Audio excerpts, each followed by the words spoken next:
अवधूत चिंतन श्री गुरुदेव दत्त श्री स्वामी समर्थ। श्री गुरुचरित्र वाचनाचे फायदे अनेक आहेत। श्री गुरुचरित्राचे निष्ठापूर्वक वाचनाने दिव्य साक्षात्कार होतो असा हा वेदतुल्य ग्रंथ आहे। गुरुचरित्र पारायण केल्याने आपली कोणकोणत्या संकटातून मुक्ती होण्यास मदत होते आज पाहूयात। भाविकांना, दुःखितांना, शापितांना, बाधिकांना, देवता शापितांना, असाध्य आजार झालेल्यांना पण प्रामाणिक प्राणप्रिय असलेल्यांना, जारण मारण उच्चाटन मंत्रप्रयोग भानामतीने ग्रस्त असलेल्यांना, पिशाच बाधा, ब्रह्मसंबंध बाधा, त्याचप्रमाणे पितृदोष, अनुवंशिक रोग, मृत पूर्वजांचे शाप असलेल्यांना, वास्तुदोष, वास्तुशिल्प आदी भूमिदोषामुळे दुःखी झालेल्यांना, त्याचप्रमाणे आर्थिक उद्योग व्यवसाय, ग्रहपीडा, पीक पाणी जाणे, समृद्धी न होणे, बढती न मिळणे, थोडक्यात सर्व मानवजातीवर ज्ञात अज्ञात संकटे व समस्या या सर्वांवर श्री गुरुचरित्र हा रामबाण उपाय आहे।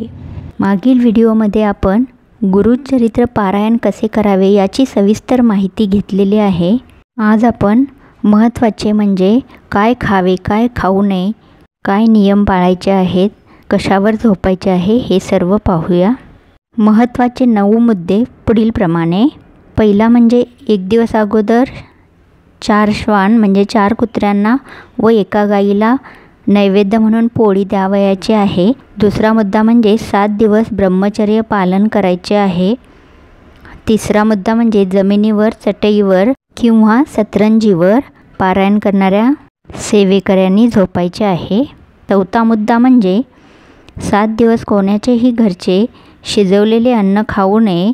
स्वामी सेवेकरी, दत्त सेवेकरी यांच्या घरचे अन्न परान्न होत नाही। पाचवा मुद्दा म्हणजे शक्यतो गाव वेस सोडून जाऊ नये। अटीतटीच्या वेळी किमान जिल्ह्याच्या बाहेर तरी जाऊ नये। सहावा मुद्दा म्हणजे पारायणाच्या संपूर्ण कालावधीत कोणाविषयी द्वेष ठेवू नका, सर्वांशी प्रेमाने बोला, तसेच आयुष्यात पुढे पण असंच राहण्याचा प्रयत्न करा। मुद्दा क्रमांक 7, गर्भवती स्त्री पारायणास बसू शकते, पण शास्त्र वचन म्हणते की 7व्या महिन्याच्या पुढे गरोदर स्त्रीस जास्त काळ बैठक शक्य होत नाही, त्यामुळे इतर सेवेत भाग घ्यावा। ज्यांना शक्य असेल त्यांनी बसण्यास हरकत नाही।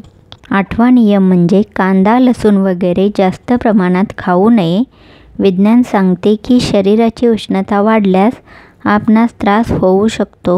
9वा नियम म्हणजे शक्यतो ॲसिडिटी, पित्त वाढणार नाही यास्तव कडधान्य, डाळ इत्यादी द्विदल धान्य वर्ज्य करावी। त्या बदल्यात दूध, पोळी, हिरवी भाजी घ्यावी। थोडक्यात आहारशास्त्र महत्त्वाचे, बाकीच्या गोष्टी गौण आहेत।